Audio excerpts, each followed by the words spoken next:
దౌత్యపరంగా భారత్కు భారీ విజయం దక్కింది. పాకిస్తాన్ చెరలో చిక్కిన బీఎస్ఎఫ్ జవాన్ను చర్చల ద్వారా వెనక్కు రప్పించింది కేంద్ర విదేశాంగ శాఖ. పూర్ణం కుమార్ షాను అటరీ వాఘా బోర్డర్ వద్ద భారత అధికారులకు అప్పగించింది పాక్.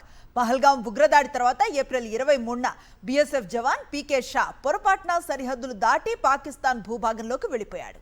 ఫిరోజ్పూర్ సెక్టార్ వద్ద గస్తీ కాస్తూ దాయాది రేంజర్స్ కు చిక్కాడు. అప్పటి నుంచి పాక్ చెరలోనే ఉన్న పూర్ణం కుమార్ షాను తాజాగా భారత్ వెనక్కి తీసుకువచ్చింది. అలాగే భారత భూభాగంలోకి వచ్చిన పాక్ రేంజర్ను కేంద్రం విడిచిపెట్టింది.